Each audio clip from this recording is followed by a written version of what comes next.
നിങ്ങളുടെ മേൽ സമാധാനം ഉണ്ടാകട്ടെന്നാണ്. ഇസ്ലാം ലോകത്തിന് നൽകിയ ഏറ്റവും വലിയ സന്ദേശമാണ് സമാധാനം. നബി സല്ലല്ലാഹു അലൈഹി വസല്ലം നമ്മുടെ സമൂഹത്തിന് നൽകിയ ആശയങ്ങളും നമ്മുടെ രാജ്യത്തിന്റെ ഇപ്പോഴത്തെ പ്രശ്നം കുറിച്ച് പറയാൻ ഞാൻ ആഗ്രഹിക്കുകയാണ്. ഈ 2ാം ക്ലാസ്സിൽ പഠിക്കുന്ന ഞാൻ എന്ത് പറയാനാണ് എന്നാണ് നിങ്ങൾ ചിന്തിക്കുന്നത്. എന്നാൽ കേൾക്കുവാതെ ഞാനും എൻ്റെ മാതാപിതാക്കളോടൊപ്പം ന്യൂസ് കാണാറുണ്ട്, ചോദ്യങ്ങൾ ചോദിക്കാറുമുണ്ട്.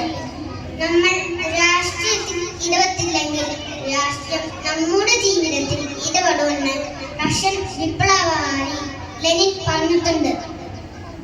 എന്ത് സമാധാനപരമായിട്ടാണ് ജൻസി കുട്ടികൾ പ്രൊട്ടസ്റ്റ് ചെയ്തത്. ഞാൻ അവരെ ഈ അവസരത്തിൽ അഭിനന്ദിക്കുകയാണ്.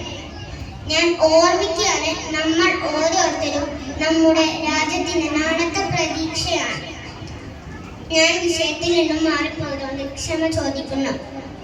മുത്തുനബി സല്ലല്ലാഹു അലൈഹി വസല്ലം മുസ്ലിങ്ങളുടെ മാത്രം നേതാവല്ല, ലോകത്തിന്റെ തന്നെ നേതാവാണ്.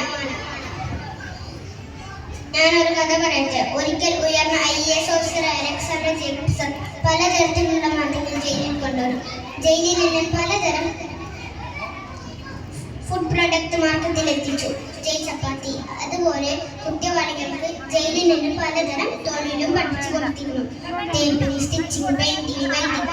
ജയിലിൽ പലതരം മദ്യം കൊണ്ടുവന്ന IAS ഓഫീസറെ നിങ്ങൾ എങ്ങനെയാണ് ഈ ആശയങ്ങൾ നടപ്പിലാക്കിയത് ചോദിച്ചപ്പോൾ പറഞ്ഞു, ഞാൻ ഈ ആശയങ്ങൾ മുഹമ്മദ് നബിയുടെ ജീവചരിത്രത്തിൽ നിന്നാണ് എന്ന് പറഞ്ഞു. തടവ് കുറ്റവാളി മറ്റൊരു കുറ്റവാളിക്ക് എഴുത്തും വായനയും പഠിച്ചാൽ നബി അവരെ ജയിൽ മോചിക്കുമായിരുന്നു. കൂടാതെ തൊഴിലും പഠിപ്പിച്ചു കൊടുത്തിരുന്നു.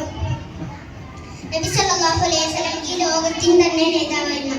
നബി തങ്ങളിൽ നിന്ന് പലതരം ആശയങ്ങൾ നമ്മുടെ ജീവിതത്തിൽ പകർത്താനാകും. ഇത്രയും പറഞ്ഞ് ഞാൻ